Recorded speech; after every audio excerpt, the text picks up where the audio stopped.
Hello बच्चों, welcome to my channel Kanpuriya maths. आइए देखते हैं डेरिवेशन ऑफ क्वाड्रेटिक फॉर्मूला। तो जैसे हमारी जनरल इक्वेशन लिखी है a x square plus b x plus c is equal to 0। ये हमारी क्या लिखी हुई है? जनरल इक्वेशन लिखी हुई है। अब इसको हम लोग क्या करेंगे? कांस्टेंट टर्म को इधर ले जाएंगे तो क्या हो जाएगा? A x square plus b x, c आपका उधर जाएगा, माइनस का सी हो जाएगा। अब a से पूरी इक्वेशन में डिवाइड कर देंगे तो इधर 8 से डिवाइड करेंगे, इधर a से डिवाइड करेंगे, इधर a से डिवाइड करेंगे। ये कैंसिल हो जाएगा। हमारा x square plus B upon a x is equal to minus c upon a हो जाएगा। अब देखिए x का कोएफिशिएंट है b अपान ए, इसका हाफ करेंगे तो b अपान 2a हो जाएगा। तो x square plus B upon 2a, sorry यहां पर हम लोग क्या करेंगे? a लिखेंगे x plus B upon 2a का होल स्क्वायर कर देंगे और इधर भी माइनस सी अपान ए प्लस बी अपान 2a का होल स्क्वायर हो जाएगा।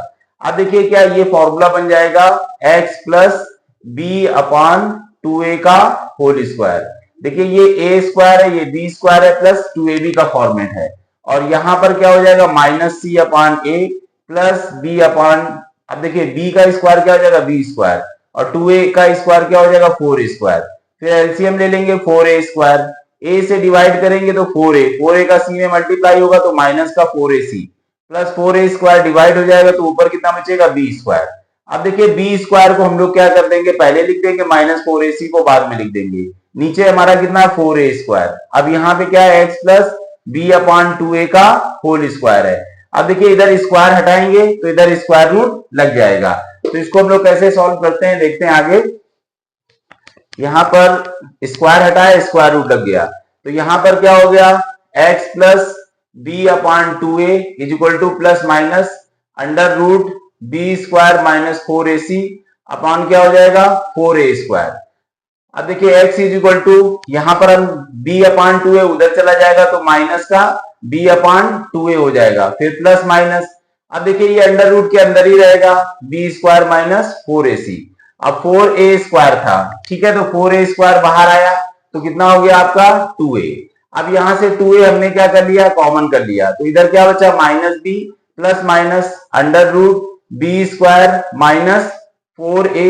अब यहां पर c था तो यहां पर c, तो यहां पर c हो गया। तो x की वैल्यू क्या आ गई? ये। तो x की दो वैल्यू होंगी, एक x की वैल्यू होगी minus b plus under root B square minus 4ac upon 2a और दूसरी x की वैल्यू क्या होगी? Minus b minus under root B square minus 4ac upon कितना हो जाएगा? 2a। तो इसकी x की फर्स्ट वैल्यू को हम लोग क्या बोलते हैं? x की जो फर्स्ट वैल्यू होती है उसको हम लोग बोलते हैं अल्फा और दूसरी वैल्यू को क्या बोलते हैं? बीटा।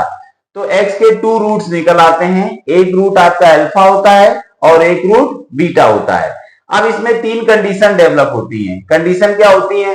देखिए जो बी स्क्वायर माइनस 4ac है, ये अगर नेगेटिव नंबर आ जाएगा, तो अगर ये नेगेटिव नंबर आ जाएगा तो अंडर रूट के अंदर अगर नेगेटिव नंबर होता है तो रूट्स कैसे हो जाते हैं? इमेजिनरी हो जाते हैं, तो हमारी सिलेबस से बाहर हो जाते हैं।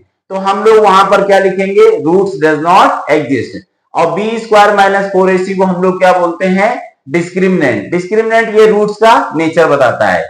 तो डी क्या होता है? डी हमारा क्या होता है? बी स्क्वायर माइनस 4ac और इसकी वैल्यू अगर नेगेटिव आती है यानी लेस देन जीरो आती है, लेस देन जीरो का मतलब नेगेटिव वैल्यू, तो रूट्स कैसे हो जाते हैं? इमेजिनरी हो जाते हैं। तो इमेजिनरी रूट्स को हम लोग यहां पर बोलते हैं roots does not exist. Roots does not exist, roots जो होंगे हमारे एग्जिस्ट नहीं करेंगे क्योंकि इमेजिनरी रूट्स हम लोग के सिलेबस में नहीं है, वो 11th के सिलेबस में है।